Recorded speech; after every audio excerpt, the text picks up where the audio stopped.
महायुतीची बहुमताने सत्ता आली. भाजप सर्वात मोठा पक्ष ठरला आणि अपेक्षेप्रमाणे देवेंद्र फडणवीस हे मुख्यमंत्री तर एकनाथ शिंदे आणि अजित पवार हे उपमुख्यमंत्री झाले. मंत्रिमंडळाचा विस्तार झाला आणि खाते वाटपही झालं. त्यानंतर जिल्ह्यांना पालकमंत्री देखील मिळाले. त्यामुळे महायुतीचा कारभार आता गोडी गुलाबीने चालेल असं जनतेला वाटत होतं. पण त्यानंतर देखील तिन्ही पक्षातील नेते आणि विशेषतः एकनाथ शिंदेची शिवसेना आणि भाजपमध्ये जास्तच खटके उडू लागलेत. कारण सध्या एकनाथ शिंदे हे पक्षवाढीच्या मोहिमेवर आहेत. त्यामुळे त्यांच्या शिवसेनेमध्ये जोरदार इनकमिंग सुरू आहे. त्यात फोडाफोडीची ऑपरेशन टायगर ही मोहीम सुरू आहे. आगामी स्थानिक स्वराज्य संस्थांच्या निवडणुका डोळ्यासमोर ठेवून हे सगळं सुरू आहे. त्यामुळे मुंबई, ठाणे, कल्याण, डोंबिवली आणि नवी मुंबई या महानगरपालिका आपल्या ताब्यात कशा येतील हे मनसुबे नगरविकास खाते आपल्याकडे असलेले एकनाथ शिंदे यांचे सुरू आहेत. पण राज्यात एक नंबरचा पक्ष असलेल्या भाजपला हे पटत नाहीये. त्यामुळेच एकनाथ शिंदे यांना शह देण्यासाठी भाजपकडून वेगवेगळे डाव टाकले जात आहेत. कोणते आहेत हे डाव पाहूया त्या व्हिडिओमध्ये सविस्तर. एकनाथ शिंदेना वरचढ कसं होऊ दिले जात नाही ते पाहूया. मुख्यमंत्री पद न मिळाल्याने नाराज झालेले एकनाथ शिंदे हे महत्वाचे गृहमंत्री पद मिळवण्यासाठी देखील प्रचंड आग्रही होते. परंतु त्यांना नगर विकास आणि गृहनिर्माण खात्यावर समाधान मानावं लागलं. तर भरत गोगावले हे जे एसटी महामंडळाचे अध्यक्ष झाल्यानंतर त्यांनी एसटीच्या ताफ्यात भाडेतत्वावर एसटी बसेस घेण्याचा निर्णय घेतला होता. हा निर्णय फडणवीस यांनी रद्द केला. त्याचबरोबर शिंदेचे खास असलेले परिवहन मंत्री प्रताप सरनाईक यांना देखील भाजपने झटका दिला. फडणवीसांनी परिवहन मंत्रालयात IAS अधिकाऱ्यांची नियुक्ती केली आहे. तसेच उद्योग मंत्री उदय सामंत यांच्या परस्पर अनेक निर्णयाला फडणवीसांनी ब्रेक लावले.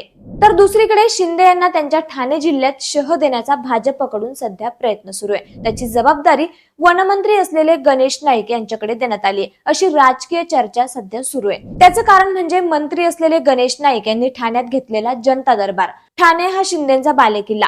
शिंदे हे ठाणे व मुंबई जिल्ह्याचे पालकमंत्री आहेत, तर गणेश नाईक हे ठाण्याचे संपर्क मंत्री आहेत.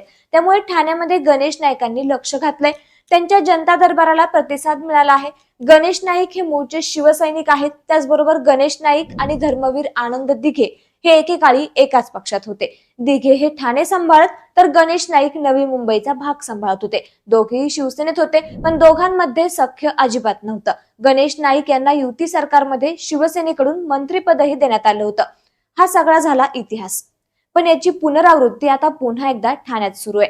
कारण आनंद दिघेंचे शिष्य असलेले एकनाथ शिंदे आणि गणेश नाईक हे दोघेही आता महायुतीमध्ये एकत्र आहेत. परंतु दोघांमध्ये सख्य नाही.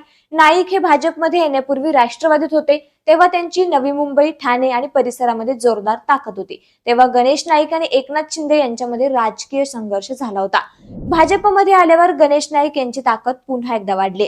ते आता जरी पालघरचे पालकमंत्री असले तरी पूर्वी 10हून अधिक वर्ष त्यांनी ठाण्याचं पालकमंत्रीपद भूषवलंय. आगरी समाजाची पार्श्वभूमी असलेल्या नाईक यांना ठाणे आणि पालघर या दोन्ही जिल्ह्यात मानणारा एक मोठा वर्ग आहे. त्यामुळे भाजपसाठी गणेश नाईक हे एकनाथ शिंदेची कोंडी करणारा हुकमी एक काय.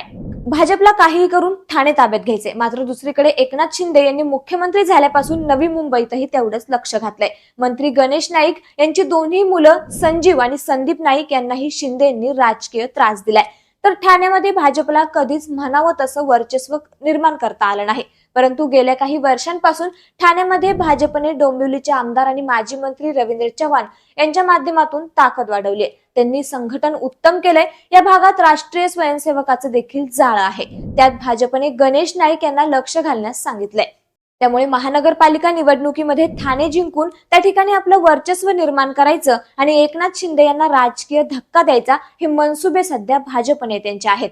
मात्र शिंदेची ठाण्यामधील ताकद पाहता ते देखील सहजासहजी माघार घेणारे नाहीत. उपमुख्यमंत्री एकनाथ शिंदे यांनी ठाणे हा आपला बालेकिल्ला असल्याचं सिद्ध करून दाखवलंय. कारण त्यांनी विधानसभा आणि लोकसभेला आपली ताकद दाखवून दिली. यामध्ये उद्धव ठाकरे सेनेचे राजन विचारे यांचा पराभव शिंदेंनी घडवून आणला. इथे नरेश म्हस्के हे शिंदेच्या शिवसेनेचे खासदार आहेत, तर प्रताप सरनाईक हे देखील मंत्री आहेत. त्यामुळे शिंदे आणि त्यांचे मंत्री ठाण्यामध्ये भाजपची डाळही शिजू देणार नाहीत. त्यामुळेच नाईक यांच्या जनता दरबारावर खासदार नरेश म्हस्के यांनी लगेचच टोला लगावला. ते म्हटले की ठाणे लोकसभा मतदारसंघ हा गणेश नाईक यांच्या मतदारसंघात आहे. आमचा रोजचा दरबार या ठिकाणी असतो, त्यामुळे आम्हाला वेगळा दरबार घेण्याची गरज नाही, असा टोला नरेश म्हस्के यांनी गणेश नाईकांना लगावला आहे. या सर्व वादावर ज्येष्ठ पत्रकार हेमंत जोशी म्हणाले की देवेंद्र फडणवीस यांना ठाण्यातील भाजपचं वर्चस्व वाढवायचे, त्यासाठी गणेश नाईक यांच्यासारखा ताकदवान नेता सध्या त्यांना मिळालाय. गणेश नाईक यांची मुलं संजीव आणि संदीप नाईक हे ठाण्यात नवी मुंबईत राजकीय दृष्ट्या मागे पडले होते. त्यांना एकनाथ शिंदेंनी मानसिक त्रासही दिला, त्यामुळे गणेश नाईक अस्वस्थ होते. त्यांना एकनाथ शिंदेंचा रागही आहे, त्यामुळे दोघेही एकाच महायुतीत राहून एकमेकांचा प्रचंड तिरस्कार करतात. गणेश नाईकांनी ठाण्यात जनता दरबार घेऊन नेहमीचे अस्त्र पुन्हा बाहेर काढले, पण एकनाथ शिंदे हे गणेश नाईकांना पायात पाय घालून अडकवतील असंही बोललं जातं. तर गणेश नाईक हेही शिंदेंना तोंड वर करू देणार नाहीत, त्यामुळे दोघांमधील संघर्ष टोकाला जाणार एवढं नक्की. त्यामुळे मंडळी, भाजपच्या ठाणे जिल्ह्यावर वर्चस्व मिळवण्याच्या या मनसुब्याबद्दल, त्याचबरोबर एकनाथ शिंदे यांची पकड असलेल्या ठाणे जिल्ह्याचं पुढे काय होणार याबद्दल तुम्हाला काय वाटतं आम्हाला कमेंट करून नक्की कळवा. आणि असेच नवनवीन माहितीपूर्ण व्हिडिओ पाहण्यासाठी लेट्सअप मराठीला नक्की फॉलो करा.